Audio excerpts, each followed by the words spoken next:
Women, life, freedom.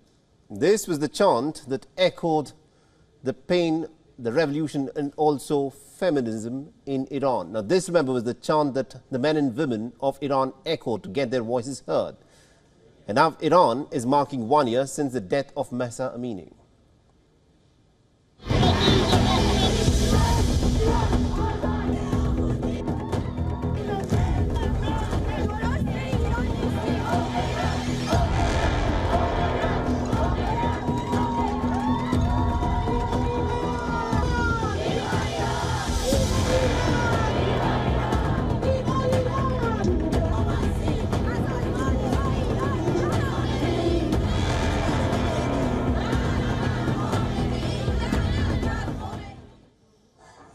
The 22-year-old Mahsa Amini was arrested by Iran's notorious morality police. The reason was that she reportedly had violated the strict dress code.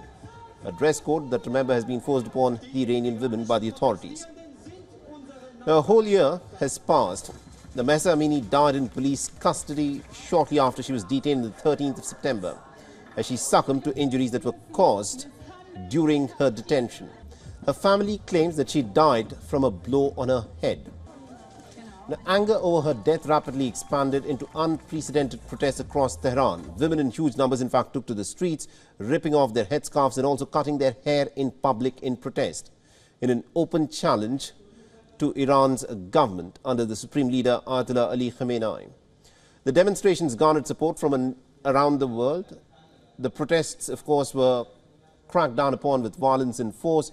An estimated 550 people were killed by the authorities and more than 22,000 people were detained. But the protests lost momentum due to the downpouring of the systematic violence by the Iranian government. An estimated 7 men have been executed after the conviction in protest-related cases. And a year on, the world is still angry. People are mourning those who've died. Now, Amini's family has been prevented from holding a ceremony to commemorate the death of their daughter. Her father has reportedly been detained. He was left with a stern warning to not hold a vigil or a ceremony remembering his daughter in public. Security personnel were stationed outside the family home to prevent the family from stepping out.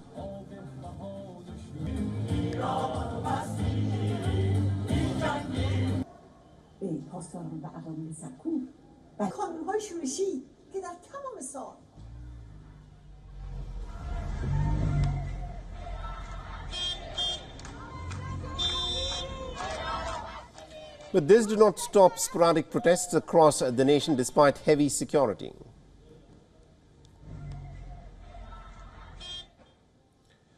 The death anniversary was marked around the globe with protests popping up in multiple nations, including in Berlin.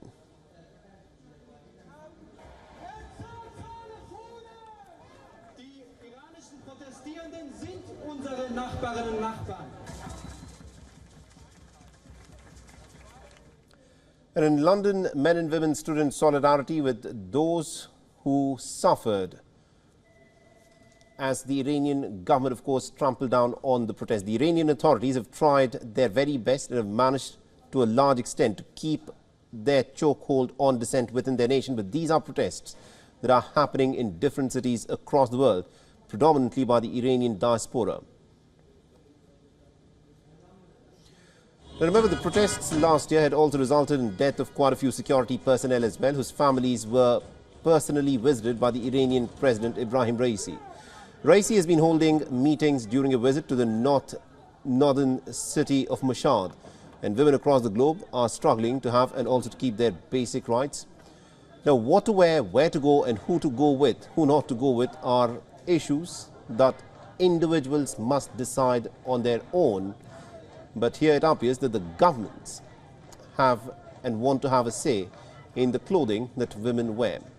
Now, all of these should be a matter of choice, but increasingly in different parts of the world, and not just in Iran, the governments are dictating what women can wear.